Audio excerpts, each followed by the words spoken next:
Jean Bobéro identifie 7 laïcités françaises dans son livre sorti en 2015. Tout d'abord, il identifie 2 laïcités qui ont comme point commun d'en faire une religion civile, la laïcité antireligieuse et la laïcité gallicane. La laïcité antireligieuse est portée par ceux pour qui laïcité et antireligion constituent une unique cause. Elle s'inscrit dans une longue tradition, allant de Maurice Allard en 1905, qui voulait tendre à diminuer la malfaisance de l'Église et des religions, jusqu'aux groupes plus contemporains comme Riposte laïque, qui aujourd'hui font de l'islam leur cheval de bataille en organisant par exemple des pique-niques saucisson-pinard. La laïcité antireligieuse voit la laïcité comme un moyen d'imposer une sécularisation complète.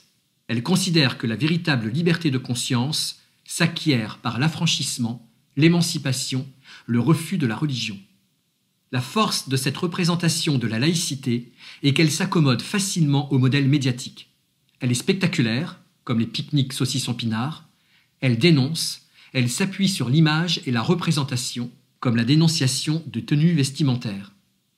Une autre conception de la laïcité fait florès, la laïcité que Jean Bobéro qualifie de gallicane.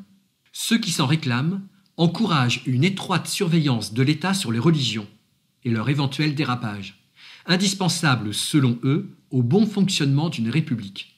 Ils s'inscrivent aussi dans une longue tradition qui remonte au rapport étroit qu'il y avait entre le roi et l'Église catholique en France, axé sur 3 éléments: le droit de l'État d'intervenir dans les affaires religieuses, le devoir de protéger les religions et l'autonomie du catholicisme envers Rome. Ils cherchent à refouler le plus possible l'influence culturelle de la religion au sein de la société civile. Ils prétendent que seul le professeur est porteur d'universel et que les parents et la société sont porteurs d'un particularisme auquel il faut arracher l'élève. La charte de la laïcité elle-même serait pour Jean Bobéro d'inspiration gallicane. Les 2 laïcités suivantes, dites laïcité individualiste et stricte, portée par Ferdinand Buisson et la libre pensée, et laïcité collective et inclusive, portée par Jean Jaurès et la Ligue de l'enseignement.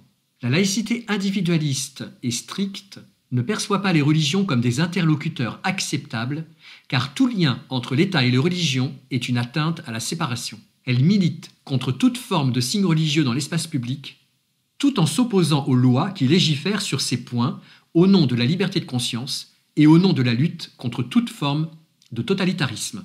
L'autre, la laïcité collective et inclusive, perçoit davantage les religions comme des partenaires ou des interlocuteurs respectables qui ont, par exemple, toute leur place dans les instances consultatives. Elle accorde une place privilégiée à la séparation des religions et de l'État, refuse une vision anti-religieuse ou gallicane. Elle insiste sur la neutralité dans les institutions publiques, mais pas dans l'espace civil. Elle encourage le pluralisme. La laïcité individualiste et stricte appliquerait une neutralité d'indifférence et la laïcité collective et inclusive appliquerait davantage une neutralité de respect. La première est plus audible par les enseignants que la seconde. Il est en effet plus aisé pour eux de neutraliser l'espace scolaire que d'encourager au pluralisme religieux. Décrivons maintenant la laïcité dite ouverte et la laïcité identitaire. Ces 2 types de laïcité sont davantage approuvés par les établissements religieux d'enseignement ou les enseignants qui défendent le pluralisme des convictions ou des non-convictions et de la possibilité de les exprimer et de les prendre en compte à l'école.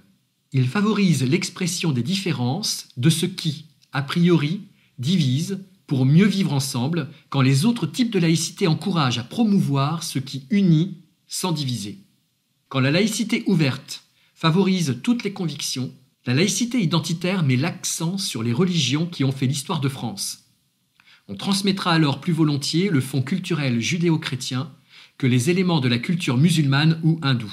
C'est ce que vont choisir par exemple les enseignants des établissements catholiques, ce qui en soi ne pose pas de problème vu la collusion multimillénaire entre culture française et religion. Cependant, Jean Bobéro pointe qu'à force de centrer la laïcité sur l'identité de la France, on lui a permis de devenir un marqueur de la droite extrême qui cherche à limiter la liberté de conscience au nom de limites culturelles de la communauté nationale.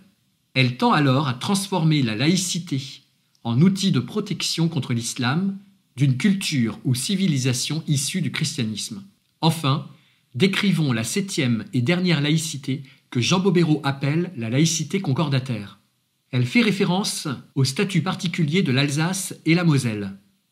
Pour comprendre cette particularité, l'auteur rappelle que selon les constitutionnalistes, l'indivisibilité de la République ne signifie pas son uniformité. L'indivisibilité impose simplement qu'un seul pouvoir politique exerce la souveraineté sur l'ensemble du territoire de la République, quitte à ce que ce pouvoir délègue ses compétences. Cette définition à minima est indispensable pour englober l'Alsace-Moselle et ses droits spécifiques. Dans ces départements, 4 religions sont officiellement reconnues. Les cultes catholiques et protestants luthériens et réformés et le culte israélite. Le président de la République et le dernier chef d'État a nommé un évêque en nommant celui de Strasbourg. Les représentants de ces églises sont financés par la puissance publique. Dans les faits, la liberté de culte est appliquée et les ministres des cultes ont la même liberté d'expression que leurs homologues dans le reste de la France. Dans les écoles, des cours de religion sont dispensés par des professeurs spécifiques formés dans les facultés de théologie de l'Université de Strasbourg. Ces cours doivent obligatoirement apparaître dans les emplois du temps, mais peuvent ne pas être suivis par les élèves qui peuvent demander une dispense. Certains courants politiques affirment que la forme concordataire de la laïcité est un modèle applicable au reste de la France pour soutenir financièrement les religions qui, selon eux, renforcent les valeurs morales communes. Une France, 7 laïcités. Chacune génère dans l'enseignement des comportements distincts qu'il serait opportun d'analyser pour comprendre ce qui se transmet dans les établissements scolaires.